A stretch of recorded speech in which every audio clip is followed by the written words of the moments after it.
বাংলাদেশ কি পারবে অস্ট্রেলিয়ার সাথে টেস্ট জিততে? হ্যাঁ, ডারউইন টেস্টে ইন্টারন্যাশনাল ক্রিকেট কাউন্সিল অস্ট্রেলিয়ার বিপক্ষে ঐতিহাসিক জয় পাওয়া খুব ভালো সম্ভাবনা রয়েছে বাংলাদেশের সামনে। প্রথম ইনিংসে বড় সংগ্রহ ও বিশাল লিড পাওয়ার পর তৃতীয় দিন শেষে অস্ট্রেলিয়া দ্বিতীয় ইনিংসে 161 রানে 4 উইকেট হারিয়ে এখনও পিছিয়ে রয়েছে।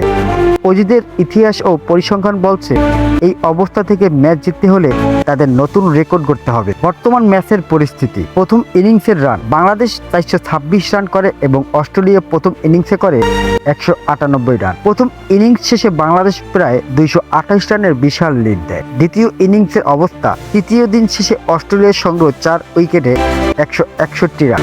তারা এখনো পিছিয়ে রয়েছে 66 রানে। বল হাতে হাসান মাহমুদ প্রথম ইনিংসে 6 উইকেট নেয় এবং মেহেদী হাসান মিরাজ ও তাইজুল ইসলামরা অস্ট্রেলিয়ান ব্যাটিং লাইন আপকে ভালোভাবেই চাপে রেখেছেন। টেস্ট ইতিহাসে ঘরের মাঠে অস্ট্রেলিয়া প্রথম ইনিংসে সর্বোচ্চ 206 রানের ঘাটতি পেরিয়ে জিততেছে। বাংলাদেশের 228 রানের লিড টপকাতে হলে অস্ট্রেলিয়াকে তাদের ইতিহাসের সেরা রেকর্ড ভাঙতে হবে। সিরিজে ক্যামেরন গ্রিন ও অ্যালেক্স কেরি টিকে থাকলেও স্টিভ স্মিথ, মার্সন লাবুশেন ও ট্রাভিস হেডদের মতো মূল ব্যাটাররা ইতিমধ্যেই সাজঘরে ফিরে গেছেন। ক্রিকেট বিশ্লেষকদের মতে 200+ রানের লিড নিয়ে দলগুলোর জয়ের হার 80% বেশি। বাংলাদেশের বোলিং আক্রমণ যেভাবে পারফর্ম করছে তাতে শেষ দিনে দ্রুত বাকি উইকেটগুলো তুলে নেওয়া সম্ভব।